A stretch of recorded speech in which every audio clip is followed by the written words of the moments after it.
Everyone, welcome to Zchem chemistry classes. भाई आज का ना अपना बहुत ही बेहतरीन सा टॉपिक है।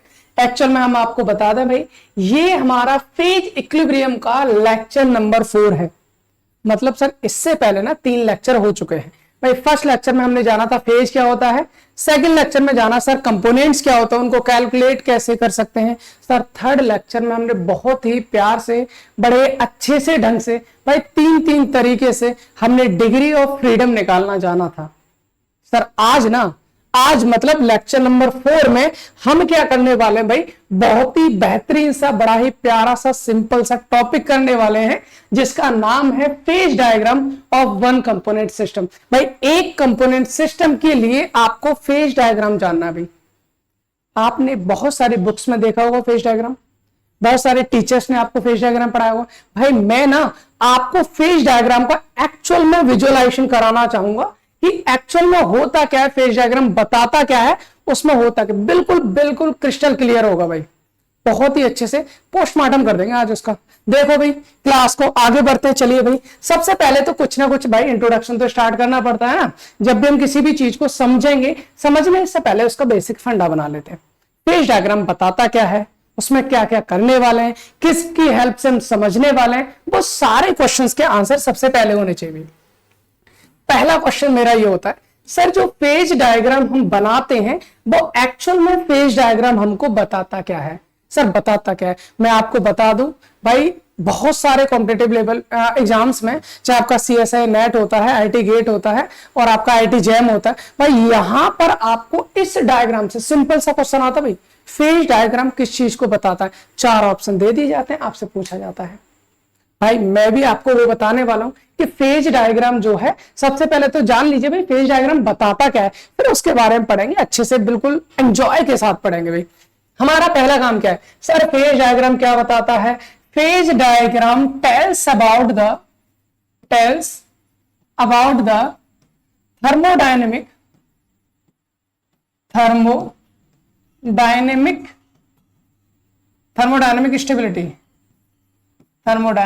stability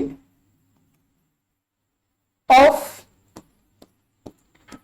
any phase in a particular region।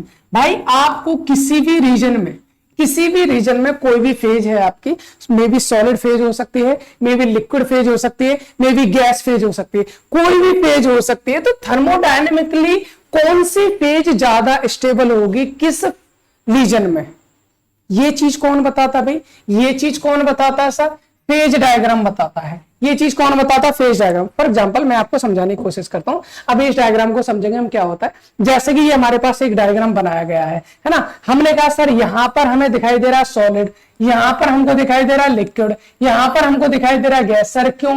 क्योंकि भैया सॉलिड यहां पर थर्मोडायनेमिकली ज्यादा स्टेबल है, यहां पर लिक्विड आपका थर्मोडायनेमिकली ज्यादा स्टेबल है, यहां पर आपका गैस थर्मोडायनेमिकली ज्यादा स्टेबल है। तो पहली चीज सिंपल सा कंसेप्ट से हम समझने की कोशिश कर रहे हैं। अभी मुझे लगता है इतनी बात आपको समझ में आई होगी। चलो आगे बढ़ते हैं, और क्या कहना चाह रहे हैं सर। फेज डायग्राम इतनी सी बात बताता है भाई, इसके साथ साथ और भी बताता है। क्या बताता है? पहली चीज तो यह है कि फेज डायग्राम आपको बताता है किसी भी फेज की किसी भी पर्टिकुलर रीजन में स्टेबिलिटी क्या होती है। सर ठीक है, फंडा खत्म, अगले पॉइंट पे आ जाइए। हमें साथ के साथ इसमें फिजिकल चेंजेस। भाई आपको मैं बता दूं फेज डायग्राम सिर्फ 2 ही चीजें बता रहा है, सर कौन सी 2 चीजें बता रहा है भाई? पहली बात तो ये, एक पर्टिकुलर रीजन में किसी भी फेज की थर्मोडायनेमिक स्टेबिलिटी को बताता है। पहली चीज, फेज डायग्राम किसी भी पर्टिकुलर रीजन में किसी भी फेज की क्या बताता है? Thermodynamic stability. इसके अलावा क्या बताएगा भाई? Physical change. Point to be noted, physical change not a chemical change. भाई ये किसी भी केमिकल रिएक्शन के बारे में नहीं बताता, कोई भी केमिकल चेंज को नहीं दिखाता। ये केवल किसको दिखाएगा? Physical change. May be solid आपका लिक्विड में चेंज हो रहा होगा, या फिर लिक्विड गैस में चेंज हो रहा होगा, या सॉलिड गैस में चेंज हो रहा होगा। इन सब के बारे में बताएगा, चेंज के बारे में बताता है, फिजिकल चेंज के बारे में बताता है, या फिर थर्मोडायनेमिक स्टेबिलिटी के बारे में बताता है। 2 चीजों के बारे में बताता है। अब हम ना एक काम करते हैं, फेज डायग्राम को बड़े ही अच्छे से समझने की कोशिश करते हैं। अगर आप किसी भी फेज डायग्राम को देखो तो वो आपको एक ग्राफ की तरह नजर आता है। किसकी तरह आएगा नजर? ग्राफ की तरह। और ग्राफ आप ऐसे बनाते हो, सर हमारे पास एक वाई एक्सिस होता है, एक हमारे पास एक्स एक्सिस होता है, यहां पर और यहां पर वाई एक्सिस पर कुछ ना कुछ रखा जाता है, बिल्कुल रखा जाएगा। एक्स पर भी कुछ ना कुछ रखा जाता है, बिल्कुल रखा जाएगा। सर किस चीज को रखेंगे? भाई यहां पर जो भी चीज रखी जाती है वो रखी जाती है जिनमें हम चेंज करते हैं। भाई चेंज करते हैं मतलब वेरिएबल्स। चेंज करने का मतलब क्या होता है? वेरिएबल्स। सर हम यहां पर रखते हैं वेरिएबल्स को, ठीक है। अगर हम बात करें किसकी? फेज इक्विलिब्रियम की, तो वहां पर वेरिएबल्स को नाम दिया गया है, डिग्री ऑफ फ्रीडम। क्या नाम दिया गया भैया? डिग्री ऑफ फ्रीडम नाम दिया गया है। अब हम अगर आपसे ये कहें कि हम फेज डायग्राम किस चीज के लिए पढ़ने वाले हैं? सर आज के लेक्चर में हम जो पढ़ने वाले हैं क्या? Phase diagram. क्यों आ गया वापस? फेज डायग्राम जो आज हम पढ़ने वाले हैं वो पढ़ने वाले हैं हम किसके लिए? भी वन कंपोनेंट सिस्टम के लिए। आज हम पढ़ने वाले हैं फॉर वन कंपोनेंट सिस्टम के लिए फेज डायग्राम पढ़ने वाले हैं। तो सर सबसे पहले तो एक चीज आपको देखनी पड़ेगी कि वन कंपोनेंट सिस्टम में मैक्सिमम वेरिएबल्स कितने हो सकते हैं। बहुत आसान है, कल निकाला था हमने। कैसे निकाला था सर? फेज आपका डिग्री ऑफ फ्रीडम निकालने का अपने पास एक सिंपल सा फॉर्मूला था जिसका नाम है, जो फॉर्मूला क्या है? F equal to C minus P plus 2। ये है, ठीक है सर। ये हमारा मेन फॉर्मूला है जो डिग्री ऑफ फ्रीडम बताता है, यानी कि आपके वेरिएबल्स बताता है, ठीक है सर। अगर यहां पर देखें क्या किसके लिए निकाला भैया? One component system. मतलब यहां पर कंपोनेंट की वैल्यू कितनी आ गई? 1 आ गई। सर अगर मैं C की वैल्यू 1 कर दूं तो F बराबर कितना हो जाएगा? C की वैल्यू 1 होगी, ठीक है, माइनस P प्लस 2, यही है ना। तो यहां से कितना हो जाएगा? F इजिकल टू हो जाएगा 2 प्लस का 1 प्लस का ये हो जाएगा 3 माइनस P। सर एक सिंपलेस्ट फॉर्मूला मैंने निकाल लिया। फिलहाल हम वन कंपोनेंट सिस्टम में इसको यूज कर सकते हैं। 3 माइनस P। सर P क्या है? Phase maximum. अगर हमें डिग्री ऑफ फ्रीडम निकालना है मैक्सिमम, तो आपको P को क्या लेना है? मिनिमम। भाई P जितना कम होगा F उतना ज्यादा हो, क्योंकि P किसका है? माइनस का है। फेज कम से कम कितनी हो सकती है? सर फेज तो कम से कम तो 1 हो सकती है, फेज 0 थोड़ी हो सकती है। मे बी सॉलिड है तो फेज 1 रहेगी, लिक्विड है तो भी फेज 1 रहेगी, गैस है तो भी फेज 1 रहेगी। कम से कम तो फेज 1 रहनी भाई। इसका मतलब सर अगर फेज 1 रहेगी तो डिग्री ऑफ फ्रीडम क्या है हमारा? 3 माइनस P, मतलब 3 माइनस 1, मतलब F इजिकल टू हो जाएगा 2। यानी कि आपकी अगर हम बात करें वन कंपोनेंट सिस्टम में कम से कम फेज के लिए आपका ज्यादा से ज्यादा डिग्री ऑफ फ्रीडम कितना होगा? 2। मतलब कितने वेरिएबल्स चाहिए आपको? 2। और भाई वो उन 2 वेरिएबल्स को आप बहुत अच्छे से जानते होंगे, क्योंकि लास्ट लेक्चर में हम इनके बारे में आपको बता चुके थे, जिनमें से एक होता है अपने पास प्रेशर, तो दूसरा होता है अपने पास टेम्परेचर। जब भी हम फेज डायग्राम को बनाएंगे तो इस साइड हम प्रेशर लेंगे, इस साइड पर हम टेम्परेचर लेंगे। इतनी बात आई होप आपको समझ में आई होगी कि फेज डायग्राम को हम किस तरह से बनाएंगे। अब मैं आपको बता दूं भाई, अगर आपको फेज डायग्राम समझना है तो सबसे बेस्ट तरीका होता है वन कंपोनेंट में, वो होता है हमारे पास वाटर को लेना। किसको समझना भाई? वाटर को।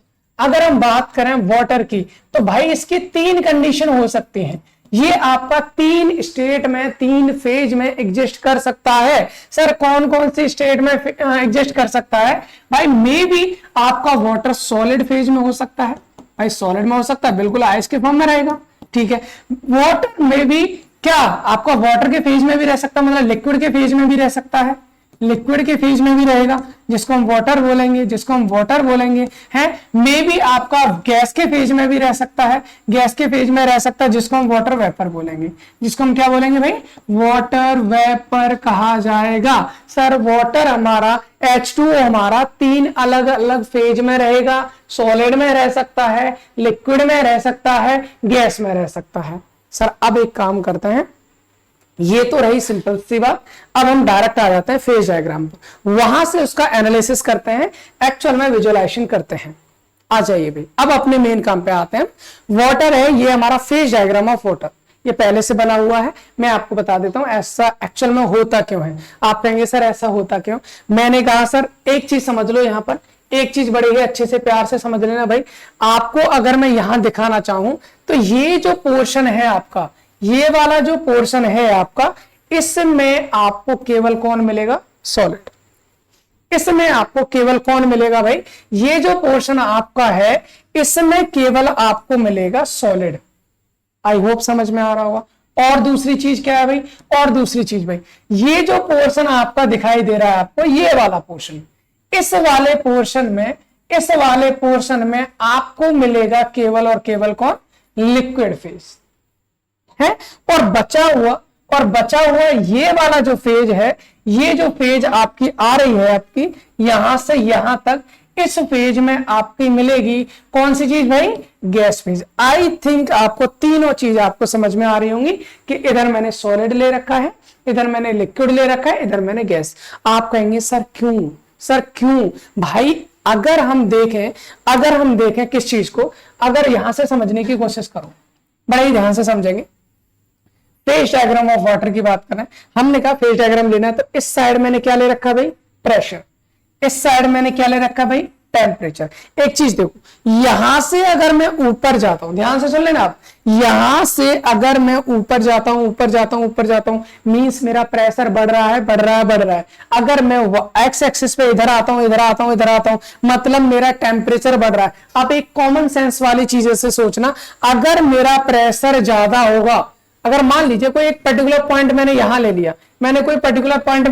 लिया, अभी अगर मैं यहां से बात करूं आपकी, अगर मैं यहां से क्या करता हूं, एक बात करता हूं, मैं बोलता हूं सर यहां पर प्रेशर मेरा बहुत ज्यादा होगा लेकिन यहां पर मेरा टेम्परेचर बहुत कम होगा। प्रेशर ज्यादा है, टेम्परेचर कम। सोचो, टेम्परेचर को कम करेंगे, ठंडा करेंगे, गैस हमारी लिक्विड में आएगी, लिक्विड से सॉलिड में जाएगी। समझ में आ रहा सर? प्रेशर बढ़ाएंगे तो गैस से लिक्विड, लिक्विड से सॉलिड। मतलब क्या होगा सर? प्रेशर हमारा क्या होगा भाई? ज्यादा होगा और टेम्परेचर कम होगा तो सॉलिड स्टेट में ही आएगा। इसका मतलब क्या है सर? इसका मतलब हम एक चीज समझ चुके हैं, यहां से क्या समझ चुके हैं भाई? अगर प्रेशर ज्यादा है और टेम्परेचर कम है तो सॉलिड फेज में होगा। जैसे जैसे टेम्परेचर बढ़ेगा वो लिक्विड फेज में आएगा। प्रेशर को कम करेंगे, टेम्परेचर को बढ़ाएंगे तो वो किस फेज में आ जाएगा? गैस फेज में आ जाएगा। आई थिंक आपको मैं इतना बताना चाह रहा हूं कि ये जो डायग्राम बना हुआ है वो कम टेम्परेचर है, प्रेशर ज्यादा है, सॉलिड फेज में रहेगा। भाई अगर आपका क्या है, आप टेम्परेचर बढ़ाते जाओगे लिक्विड फेज में आ जाएगा, लेकिन आपने प्रेशर कम किया, टेम्परेचर बढ़ाया तो वो किस में आ जाएगा? गैस फेज में आएगा। ये तीनों फेज हैं। आप कहोगे सर हमारे नहीं पल्ले नहीं पड़ रहा है, एक्चुअल में क्या बताना चाह रहे हो भाई? अब मैं आपको बताऊंगा सारा का सारा इसका मेन फंडा क्या होता है। भाई इस पूरे डायग्राम में अगर आप देखोगे आपको भाई 3 के अलावा चौथी चीज नहीं दिखेगी। इसमें आपको 3 के अलावा चौथी चीज नहीं दिखेगी। और वो 3 चीजें कौन सी हैं वो यहां पर मैं क्लियर वर्ड्स में लिख देता हूं ताकि हम बहुत अच्छे से इसका एक्सप्लेनेशन कर सके। कौन कौन सी चीजें होती है सर? एक तो मिलेगा आपको एरिया, ठीक है सर। दूसरा मिलेगा कर्व, ओके सर। तीसरा मिलेगा पॉइंट। आई थिंक आपको नजर आ रहा होगा यहां पर, ठीक। एरिया, कर्व, पॉइंट, 3 चीजें हो गई सर। एरिया, कर्व, पॉइंट क्या कहना चाह रहे हो? मान लीजिए ये जो पॉइंट है आपका, इसको मैं बोल देता हूं आपका ओ। क्या बोल दिया मैंने? ओ बोल दिया, ठीक है। इसको मैंने यहां पर ए मान लिया है, इसको मान लीजिए यहां पर मैंने बी मान लिया है, इसको मान लीजिए यहां पर मैंने सी मान लिया है। आई थिंक समझ में आ रहा होगा, दिख रहा होगा। आई होप ये मेरा पॉइंट क्या है? सी। ये मेरा पॉइंट है ए, ये ओ हो गया और ये वाला पॉइंट मेरा बी हो गया। आई होप समझ में आ रहा। अब देखो एरिया का मतलब क्या भाई? ए ओ सी, ये हमारा एक एरिया हो गया, ठीक है सर। ए ओ बी, ये हमारा एक एरिया हो गया, ठीक है सर। बी ओ सी, ये हमारा एक एरिया। भाई इन कर्व्स पर कौन रहता है? अब देखो यहां पर ए ओ ये हमारा एक कर्व है, ओ बी हमारा एक कर्व है, ओ सी ये भी हमारा एक कर्व है, मतलब आपका इसमें एरिया मिलेगा, दूसरा कर्व मिलेगा, तीसरा क्या है पॉइंट, ये आपको दिखाई दे रहा होगा भैया, ये हमारा एक पॉइंट है। अब समझ लेना इन तीनों चीजों में हमें degree of freedom find out करना है, समझना है इन सबको। मतलब कौन कौन सी चीज भाई, एरिया, कर्व, पॉइंट। एरिया क्या हो गया, ये वाला एरिया हो गया सर, ये वाले एरिया है, ये भी एक एरिया है, ये जो लाइंस आपको दिखाई दे रही है ये कर्व्स हैं, और ये जो बीच में पॉइंट आपको दिखाई दे रहा है इसको हम पॉइंट बोलेंगे। इन्हीं तीनों चीजों का हमको एनालिसिस करना होता है। इन सब के नाम भी होते हैं, कौन से कर्व को क्या नाम बोलेंगे अभी हम समझ लेते हैं। फिलहाल के लिए हम एक काम करते हैं, क्या काम करते हैं, सबसे पहले हम यहां पर ले लेते हैं भैया एरिया। यहां पर क्या ले लेते हैं, एरिया। हम सबसे पहले विजुअलाइजेशन करेंगे भैया, किसका करेंगे, एरिया का। एरिया का विजुअलाइजेशन करेंगे, करिए सर, करिए, निकालिए इसमें एरिया के बारे में क्या निकाल सकते हैं। एरिया हमारे पास कौन कौन से हैं, एरिया हमारे पास कौन कौन से, जरा देखना भाई। एरिया सबसे पहले हम बात करते हैं ए ओ सी की। चलिए सर, हम बात करेंगे first of all area A O C. A O C area की बात करेंगे। एओसी में अगर आप गौर से देखो, अगर एओसी में अगर आप गौर से देखो तो यहां पर आपको केवल और केवल कौन मिलेगा, केवल और केवल कौन मिलेगा, सॉलिड मिलेगा। यहां पर आपको केवल और केवल सॉलिड यानी कि आइस मिलेगी, बर्फ मिलेगी यहां पर। मतलब क्या है सर, एओसी में केवल कौन मिलने वाला है मेरे पास, सॉलिड फेज मिलने वाली है। क्या मिलने वाली भाई, सॉलिड फेज। मतलब सर कहने का ये, अगर आप सॉलिड बता रहे हो तो फेज कितनी होगी, तो फेज तो एक ही होगी सर। बिल्कुल सही बात है, फेज एक होगी। अगर मैं यहां से डिग्री ऑफ फ्रीडम निकालना चाहूं, अभी मैंने जाना था, आप चाहो तो ये वाला फॉर्मूला लगा लो, C - P+2, बात एक ही है। या फिर अगर आप लगा लो क्या 3 - P, तो भी बात एक ही है। क्यों, क्योंकि भाई C की वैल्यू 1 कंपोनेंट सिस्टम है, एक हो गई सर, ठीक है। P फेज कितनी है, वो भी एक है, प्लस फॉर्मूला क्या होता है, C - P+2, ये तो होता है। तो 1 से 1 कैंसिल हो जाएगा, डिग्री ऑफ फ्रीडम की वैल्यू कितनी आ जाएगी, 2 आ जाएगी। डिग्री ऑफ फ्रीडम की वैल्यू कितनी आ जाएगी, 2 आ जाएगी। सर यहां से मेरे को एक चीज क्लियर होगी, एक चीज क्या क्लियर होगी भाई, एक चीज सर यहां से मुझे ये क्लियर होगी। अगर मैं बात करूं इसकी, किसकी बात करूं, सॉलिड फेज की, तो यहां पर मेरा डिग्री ऑफ फ्रीडम कितना है सर, यहां पर डिग्री ऑफ फ्रीडम कितना है मेरा, 2। मतलब अगर मुझे सॉलिड फेज को एक्सप्लेन करना है, तो मुझे प्रेशर और टेम्परेचर दोनों बताने पड़ेंगे। भाई कैसे भी बताने पड़े। आप एक बात बताओ, अगर आपसे कहा सॉलिड है, सॉलिड का टेम्परेचर प्रेशर बता दो, भाई सॉलिड यहां भी है, सॉलिड यहां भी है, सॉलिड यहां भी है, सॉलिड यहां भी है, कहीं भी हो सकता है। अगर मान लीजिए यहां हुआ तो इसका प्रेशर ये है, टेम्परेचर ये हो गया। यहां की बात करेंगे, इसका प्रेशर ये होगा, टेम्परेचर यहां होगा। मतलब सर प्रेशर और टेम्परेचर दोनों ही अलग अलग होते हैं, इनके दोनों ही क्या होंगे हमारे पास, अलग अलग होंगे। तो दोनों को आपको डिफाइन करना पड़ेगा सॉलिड को पता करने के लिए। चलिए सर, एक तो हमारी बात होगी, अब हम दूसरे की बात कर लेते हैं। ये हमने बात की थी AOC की, अभी हम बात करने वाले AOB में क्या हो रहा है भाई, देखना जरा AOB में क्या हो रहा है। हम यहां बात करेंगे सर AOB की, हम बात करने वाले AOB में। तो AOB में अगर हम बात करें, हमको तो सीधा सीधा दिख रहा है, कौन है यहां पर, लिक्विड है सर, लिक्विड है। मतलब सर यहां पर अगर हम बात करें तो केवल हमको लिक्विड दिख रहा है, तो यहां भी फेज कितनी है, एक ही है, यहां भी फेज कितनी है, एक ही है। सर डिग्री ऑफ फ्रीडम क्या हो जाएगा, फिर डिग्री ऑफ फ्रीडम होता है C - P+2। C की वैल्यू 1 कंपोनेंट सिस्टम है, फेज अभी भी 1 है, +2 रहेगा, डिग्री ऑफ फ्रीडम की वैल्यू कितनी आ जाएगी, 2 आ जाएगी। सर अगर हम यहां पर वापस जाएं और यहां पर देखें कि जब हमारा लिक्विड है तो इस वाले एरिया में भी हमारे पास में क्या है भाई, हमारे पास में डिग्री ऑफ फ्रीडम की वैल्यू कितनी आई है, 2 आई है। चलिए सर गैस की बात करना, एक बार गैस की बात करना। सर गैस की अगर हम बात करेंगे, एरिया कौन सा देखना, एरिया हमारे पास BOC, सर BOC है। अगर हम यहां से बात करें एरिया BOC की, एरिया BOC में हमको दिख रहा है, हमको दिख रहा है सर सारा के सारे जो है वो कौन है, गैस। देखो बीओसी में कौन है, ये भी जो रेड पोर्शन दिख रहा है ना, ये सब गैस फेज का है। तो इसमें कौन है, गैस है। सर यहां से तो हम एक और चीज कह सकते हैं, गैस है ये भी तो अकेला है, मतलब यहां पर भी फेज एक है। फेज एक है तो सर डिग्री ऑफ फ्रीडम इसमें कितना होगा, डिग्री ऑफ फ्रीडम हो जाएगा C माइनस पी प्लस 2। सी कितना, वन कंपोनेंट सिस्टम में, पी हमारी एक ही है प्लस 2 रहेगा। डिग्री ऑफ फ्रीडम यहां पर भी कितना आ जाएगा, 2 आ जाएगा। यहां पर भी आपका कितना आ जाएगा, डिग्री ऑफ फ्रीडम 2 आ जाएगा। मतलब यहां से मुझे एक चीज क्लियर हो गई, मतलब यहां से मुझे एक चीज क्लियर हो गई। और वो चीज क्या क्लियर हुई है सर, एरिया में कोई सा भी एरिया हो, चाहे वो सॉलिड वाले पोर्शन का हो, चाहे वो लिक्विड वाले पोर्शन का हो, चाहे वो गैस वाले पोर्शन का हो, भैया हर एक एरिया में डिग्री ऑफ फ्रीडम 2 रहेगा। खत्म खत्म। यहां से मुझे निकालना है क्या, डिग्री ऑफ फ्रीडम। तो भैया डिग्री ऑफ फ्रीडम एरिया के केस में क्या रहने वाला है, 2। किसी भी एरिया को ले लो कोई फर्क नहीं पड़ता। चलिए सर ये तो हो गई एरिया की बात। एक बात हमने कर ली कंप्लीट, हमारा काम हो गया यहां पर खत्म। अब हम बात करते हैं कर्व पर। अब हम कर्व पे आ जाओ भाई। अब हम बात करेंगे यहाँ पर कर्व की। कर्व की बात करना सर, कैसे बात करेंगे हम कर्व की, यहां बात कर लेंगे अब हम कर्व।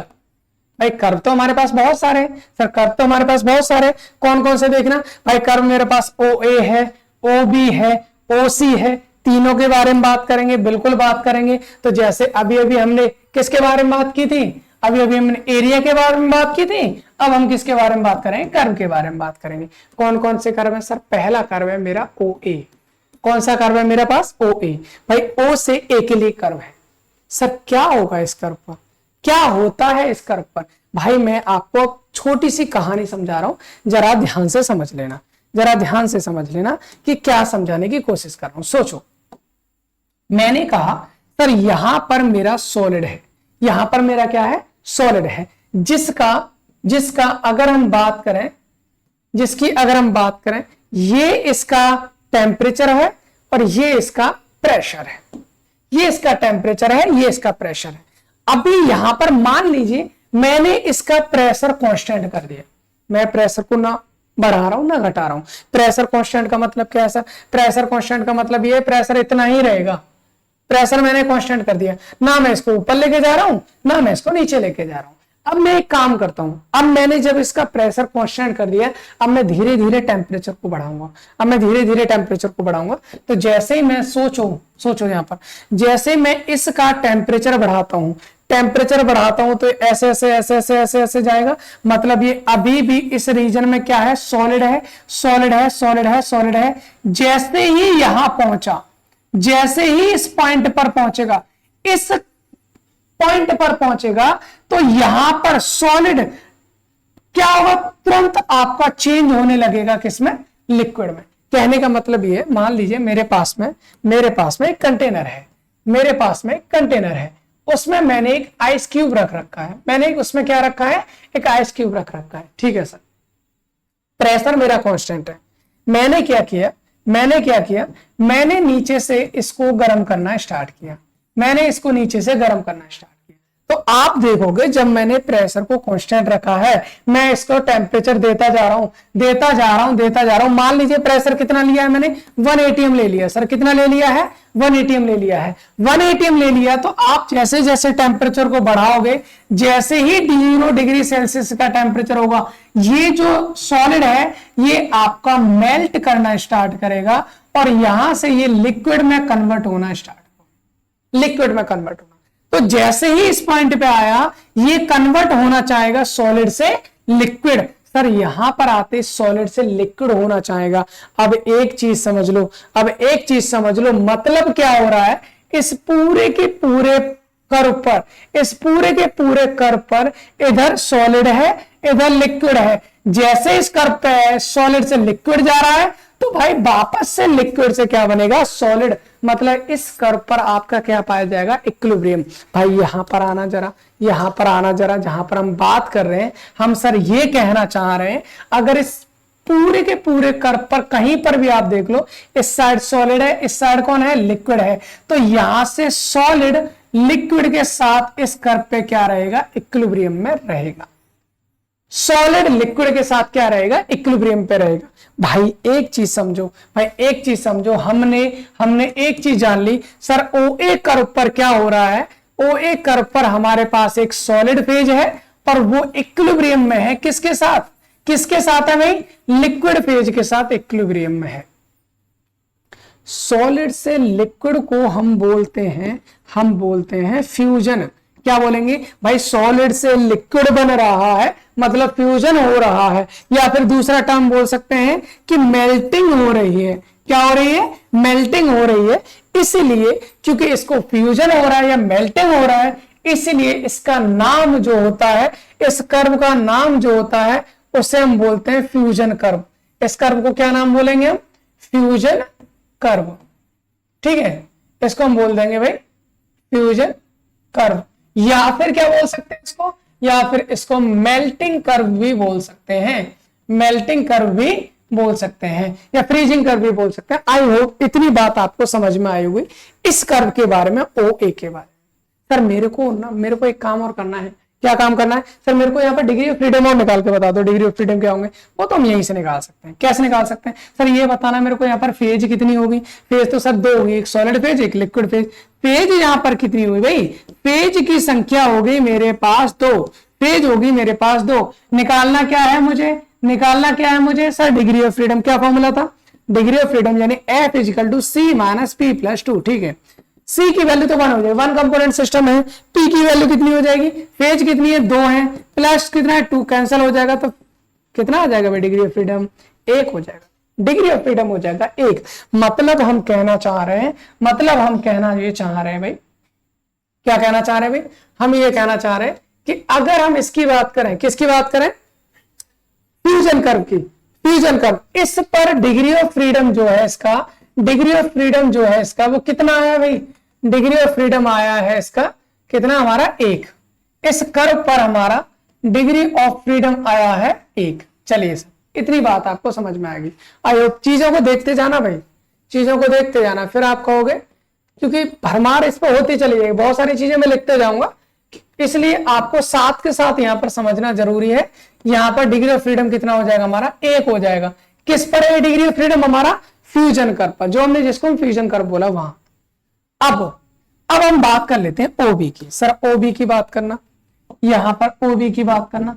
अगर हम कर्व OB की बात करते हैं तो OB को आपको साफ साफ नजर आ रहा होगा, नहीं नजर आ रहा तो हम इधर दिखा देते हैं आपको।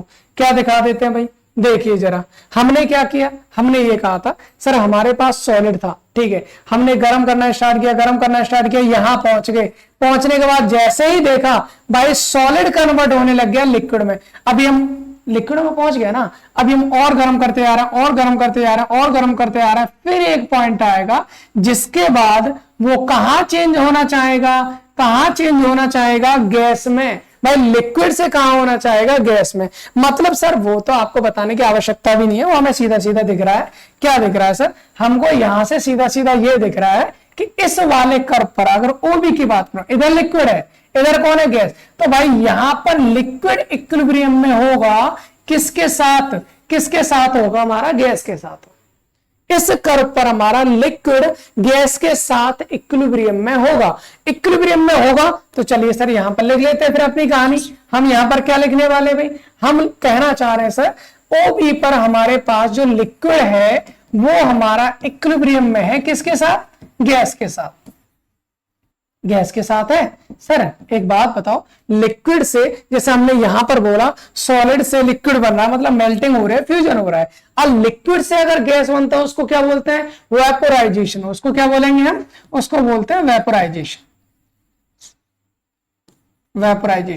सर वेपोराइजेशन बोलते हैं तो इस कर्व का नाम क्या हो जाएगा, भाई इस कर्व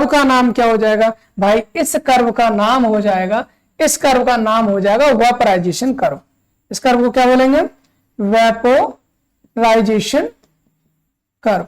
इसको हम बोलेंगे वेपोराइजेशन कर्व। जैसे इस कर्व को क्या बोला था हमने, फ्यूजन कर्व, इसको क्या बोलेंगे, वेपराइजेशन कर्व। आई होप आपको चीजें समझ में आ रही होंगी। चलिए सर, वेपराइजेशन कर्व हो गया, अभी हमें कुछ और चीजें भी निकालनी। अपना मकसद क्या है, अपना मकसद है डिग्री ऑफ फ्रीडम निकालना। चलिए सर, यहां से देखिए फेज कितनी है सर, फेज यहां पर 2 है, एक लिक्विड है दूसरी गैस है, तो डिग्री ऑफ फ्रीडम तो निकाल सकते हैं ना, बिल्कुल निकाल सकते हैं सर। कैसे निकालेंगे, F बराबर C माइनस P प्लस 2, यही है भाई। C की वैल्यू 1 कंपोनेंट सिस्टम है, फेज हमारे पास 2 हो गई, प्लस 2 कैंसिल करेंगे कितना हो जाएगा, डिग्री ऑफ फ्रीडम फिर से कितना आ गया भाई, 1 आ गया। मतलब सर हम ये कहना चाह रहे हैं इस वाले कर्व पर भी हमारा डिग्री ऑफ फ्रीडम कितना आ जाएगा, डिग्री ऑफ फ्रीडम आ जाएगा भाई 1, 1 डिग्री ऑफ फ्रीडम आ जाएगा।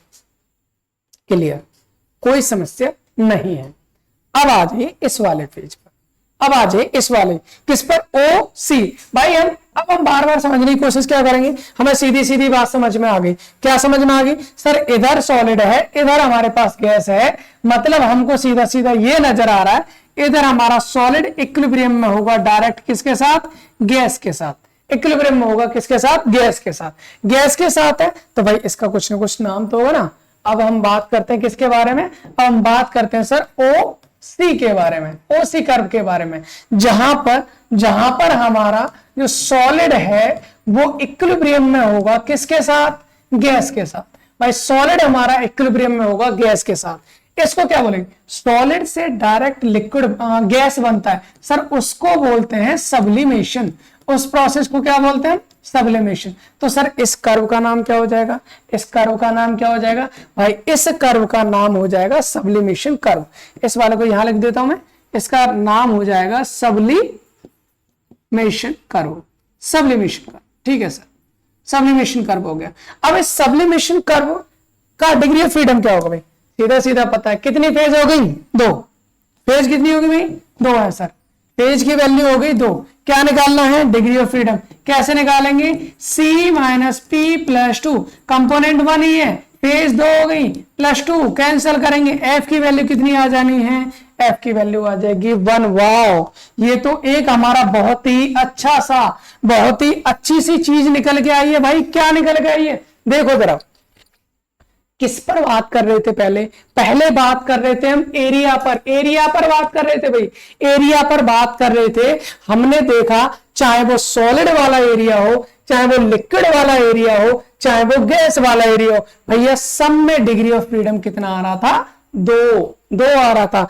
अब जरा इधर देखना, किस पर देखना है आपको, कर्व पर। भाई कर्व में ओ ए की बात कर लो, डिग्री ऑफ फ्रीडम 1 आ रहा है, ओ बी की बात कर लो, डिग्री ऑफ फ्रीडम 1 आ रहा है, ओ सी की बात कर लो, डिग्री ऑफ फ्रीडम 1 आ रहा है। मतलब सर कोई भी कर्व हो, डिग्री ऑफ फ्रीडम सदैव कितना आएगा, 1 ही आएगा। भाई कंपटीशन जब हम करते हैं ना, जब हम कंपटीशन में एग्जाम सॉल्व करते हैं, आपको देखने की जरूरत ही नहीं है, मैंने सारा का सारा निचोड़ इधर लिखता चला जा रहा हूं। उसने बोल दिया बताओ भाई AOC रीजन का डिग्री ऑफ फ्रीडम क्या होगा, कोई कैलकुलेट करने की जरूरत नहीं, मैंने बता दिया। एरिया आ रहा है, डिग्री ऑफ फ्रीडम 2 हो गया, कर्व आ रहा है, डिग्री ऑफ फ्रीडम 1 हो गया। कर्व पूछता सर कौन सा है, OA कर्व, सॉलिड है, लिक्विड है, सॉलिड से लिक्विड फ्यूजन कर्व हो गया, यहां पर लिक्विड से गैस जा रहा है मतलब वेपराइजेशन कर्व हो गया, सॉलिड से डायरेक्ट गैस जा रहा है सब्लिमेशन कर्व हो गया। बताइए कोई समस्या इसमें, आई होप आपको नहीं समस्या होनी चाहिए, क्योंकि बहुत ही सिंपल तरीके से हम इसमें बात करने वाले हैं। अब जो चीज मैं बता रहा हूं that is the last point, जिसको हम बोल रहे हैं, क्या बोल रहे हैं भाई, पॉइंट आपको एक दिख रहा है, ये रहा पॉइंट, ओ वाला पॉइंट है भाई, ओ वाला पॉइंट है भाई। ये एक ऐसा पॉइंट है जहां पर इसको थोड़ा सा लंबा करके ले जाऊं मैं, बाहर को ले जाते हैं, इसको हम बोलते हैं ट्रिपल पॉइंट। क्या बोलेंगे भाई, इसको बोला जाता है ट्रिपल पॉइंट। सर क्यों बोला जा रहा है इसको ट्रिपल पॉइंट, इसको ट्रिपल पॉइंट इसलिए बोला जा रहा है, क्योंकि ये सॉलिड के कांटेक्ट में भी है सर, ये लिक्विड के कांटेक्ट में भी है सर, ये गैस के कांटेक्ट में भी है। मतलब हम ये कहना चाह रहे हैं कि ट्रिपल पॉइंट एक ऐसा पॉइंट होता है जहां पर तीनों फेज इक्विलिब्रियम में पाए जाते हैं। क्या सर वाटर के केस में ऐसा कोई पॉइंट होता है? भाई बिल्कुल होता है। वाटर के केस में ऐसा पॉइंट होता है जहां पर आपका क्या, आपकी सॉलिड फेज, लिक्विड फेज और गैस फेज तीनों ही आपकी एक साथ पाई जाती हैं, तीनों ही आपके एक साथ पाई जाती हैं। सर ऐसा पॉइंट जो होता है वो उसका कब होगा? वो पॉइंट कब होता है भाई? वो एक फिक्स प्रेशर पर, एक फिक्स टेम्परेचर पर होता है। वो एक फिक्स प्रेशर पर और फिक्स टेम्परेचर पर होता है। उस प्रेशर कितना होगा, टेम्परेचर कितना होगा, उसको जान लेते हैं। अगर मैं प्रेशर की बात करूं तो मैं आपको डायरेक्ट वैल्यू बता देता हूं, 4.58 mm of Hg, millimetre of Hg, ये आपका प्रेशर रहना चाहिए इतना। और टेम्परेचर की बात करूं तो 0.0075 डिग्री सेल्सियस इतना क्या होना चाहिए आपका, बोल सकते हैं टेम्परेचर रहना चाहिए। भाई सुनो, प्रेशर को आप कम करते लाओ, कम 180 में कितना mmHg होता है पता है? 760 mmHg होता है। मतलब 180 में 760 mmHg, उसको आपको कम करना है, कम करना है, कम करना है, कम करना है। कहां तक? 4.58 mmHg तक। सर इधर से टेम्परेचर नॉर्मली आपका कितना रहता है? रूम टेम्परेचर है 25, उसको आपको कम करके लाना, कम करके लाना, कहां तक लाना है? 0.0075 डिग्री सेल्सियस। सर इस टेम्परेचर पर, इस प्रेशर पर हमारे पास सॉलिड, लिक्विड और गैस तीनों जो होती हैं वो एक ही उसमें पाई जाती है, इक्विलिब्रियम में पाई जाती हैं। मतलब कहना ये चाह रहे हैं, मान लीजिए, मतलब मान के लीजिए बता रहे हैं, सॉलिड हमारा इक्विलिब्रियम में है लिक्विड के साथ और लिक्विड इक्विलिब्रियम में है गैस के साथ। सर कितनी फेज हो गई? फेज तो सर 3 हो गई। अगर यहां से हम पॉइंट की बात कर रहे हैं, ये किसकी बात कर रहे हैं? Triple point. कौन सा पॉइंट है भाई? ये हमारे ट्रिपल पॉइंट की बात कर रहे हैं। सर यहां पर अगर हम देखें फेज 3 हो गई। सर डिग्री ऑफ फ्रीडम कितना हो जाएगा? हम करेंगे sir C minus P plus 2। ठीक है, C की वैल्यू 1 क्योंकि 1 कंपोनेंट सिस्टम है, प्लस सॉरी माइनस, फेज कितनी है? 3 है, प्लस 2 कितना हो जाएगा भाई? 0 हो जाएगा। सर ये तो 0 हो जाएगा वैल्यू। मतलब आपको किसी भी चीज को बताने की जरूरत ही नहीं है। मैंने कहा ना, ट्रिपल पॉइंट की आपने कहा, आपके दिमाग में तुरंत आपका उसका प्रेशर, उसका टेम्परेचर तुरंत नजर आ जाएगा। क्या आपको किसी भी चीज को एक्सप्लेन करने की जरूरत है? नहीं है सर, हमें तो सीधा सीधा पता है, डायरेक्ट वैल्यू होती है। तो यहां पर किसी भी चीज को वेरी करने की जरूरत नहीं है। सर इस केस में, किस केस में भाई? किस केस में भाई? इस केस में, मतलब पॉइंट के केस में आपका डिग्री ऑफ फ्रीडम कितना रहेगा? 0 रहेगा। आपका डिग्री ऑफ फ्रीडम कितना रहेगा? 0 रहेगा। सर मैंने यहां पर एक बहुत बेहतरीन चीज निकाली है जो हर एक फेज डायग्राम में एप्लीकेबल हो गया। एरिया में डिग्री ऑफ फ्रीडम 2, कर्व में डिग्री ऑफ फ्रीडम 1, पॉइंट में डिग्री ऑफ फ्रीडम 0। मतलब आपको याद रखना है क्या? ए मतलब एरिया, ए मतलब एरिया, सी मतलब कर्व, पी मतलब पॉइंट, 210 210 एसीपी 210, एसीपी 210 मतलब एरिया में डिग्री ऑफ फ्रीडम 2, फिर कर्व पर डिग्री ऑफ फ्रीडम 1 और पॉइंट पर degree of freedom 0। I hope इतनी चीज आपको यहां पर समझ में आ रही होगी और इतनी चीज हमने बहुत ही अच्छे से आपको एक्सप्लेन करने की कोशिश की है। अगर आपको इसमें कोई भी प्रॉब्लम है तो आप मेरे को कमेंट बॉक्स में कमेंट कर सकते हो, बोल सकते हो सर इस चीज को बता दीजिए, हमें वापस से समझ में नहीं। अगले वाला फेज डायग्राम, ये हमने वाटर का बताया ना, अगले वाले लेक्चर में CO2 का फेज डायग्राम लेके आऊंगा मैं पूरा डिटेल। एक चीज यहां पर मैं बताना चाह रहा था और वो चलिए बता देते हैं। वैसे लेक्चर तो बहुत लंबा हो गया है लेकिन फिर भी हम कोशिश करेंगे, थोड़ी सी चीज है भाई उसको और जान लीजिए क्योंकि बहुत इंपॉर्टेंट चीज होती है एग्जाम पॉइंट ऑफ व्यू से है। जैसे कि आप अगर किसी कॉम्पिटेटिव एग्जाम की प्रिपरेशन करते हैं ना, SIT JAM के लिए या नेट के लिए, गेट के लिए पढ़ रहे हैं, तो वहां पर आपको ये चीजें पूछी जाती है जो मैं यहां बताने वाला हूं आपको। वो चीज कौन सी होती है वो सुन लीजिए भाई, बहुत इंपॉर्टेंट चीज है। मान लीजिए, क्या मान लें भाई, क्या मान लें?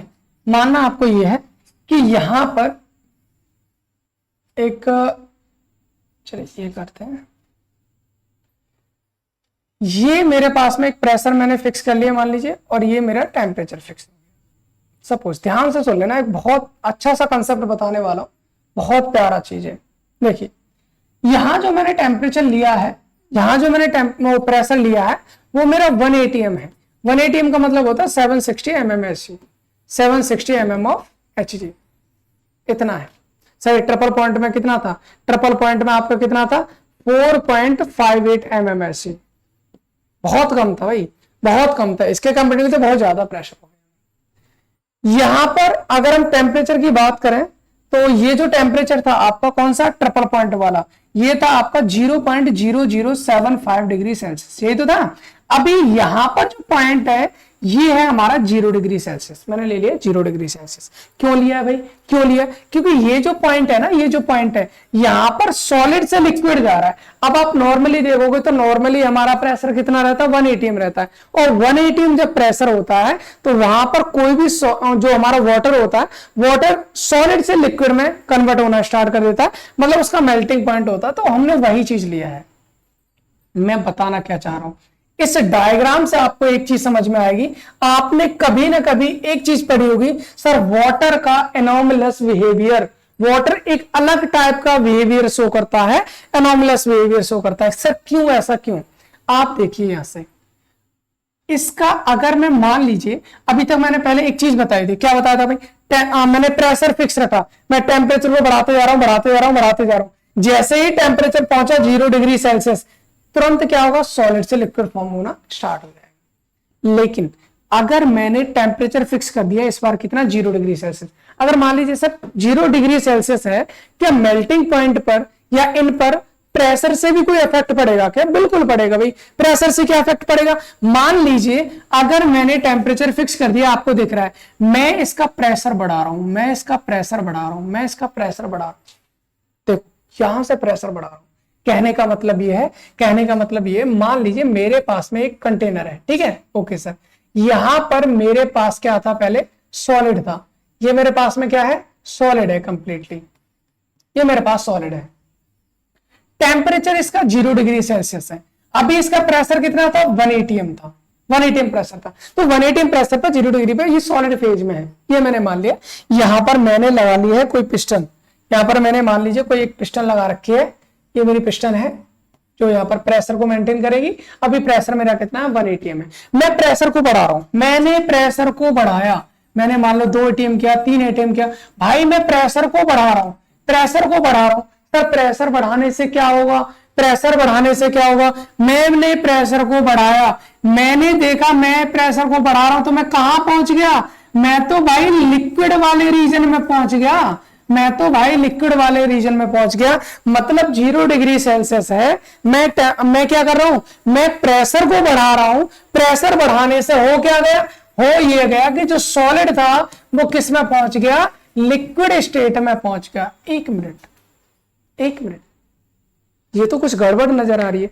सर कौन सी गड़बड़, हमने तो सुना है, हमने क्या सुना है, सर गैस होती है, गैस को आप प्रेशर बढ़ाओगे, गैस पे प्रेशर बढ़ाओ वो लिक्विड में कन्वर्ट होगा, और लिक्विड पे प्रेशर बढ़ाओगे वो सॉलिड में कन्वर्ट होगा। सर मैं तो सॉलिड पे प्रेशर बढ़ाने से ये तो लिक्विड में जा रहा है, ये तो लिक्विड में जा रहा है भाई, इसका मतलब ये तो जो होना चाहिए था वो नहीं हो रहा है, वो नहीं हो रहा भाई, इसको सॉलिड ही रहना चाहिए था, लेकिन सॉलिड न रह के ये किस में जा रहा है, लिक्विड में जा रहा है। सर इसी को बोलते हैं वाटर का एनोमलस बिहेवियर।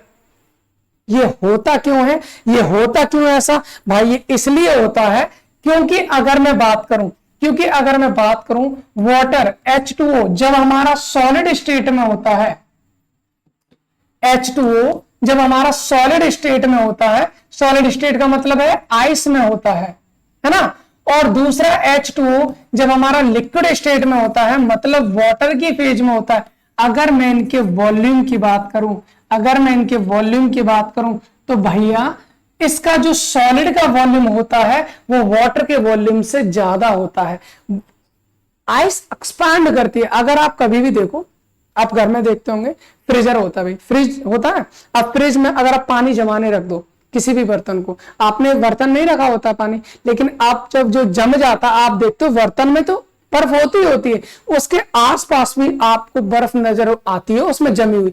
कहां से आती है भाई, अगर आपने किसी भी बर्तन में पानी लिया और पानी को उसको रख दिया फ्रिज में जाकर, फ्रिज में जैसे ही जमना स्टार्ट होगा वो लिक्विड से सॉलिड फेज में जाएगी, सॉलिड फेज में जाने पर वाटर की केस में उसका वॉल्यूम बढ़ जाता है, उसका वॉल्यूम बढ़ेगा, वॉल्यूम बढ़ेगा तो वो आइस क्या करेगी, एक्सपांड करेगी। तो जिस बर्तन में आपने वाटर लिया होता है वो वहां से निकल के भागेगा बाहर, और निकल के भागेगा तो बाहर आपकी चीजें जम जाती है। वही एक रीजन होता है। तो भाई वाटर का एनॉमलस बिहेवियर क्यों होता है, क्योंकि वहां पर सॉलिड का जो वॉल्यूम होता है, सॉलिड का जो वॉल्यूम होता है वो लिक्विड के कंपेरेटिवली ज्यादा होता है। आई होप वाटर का पूरा फेज डायग्राम आपको समझ में आया होगा। मैंने कोशिश की है आपको बहुत अच्छे से एक्सप्लेन करने की, उम्मीद करता हूं समझ में आया होगा।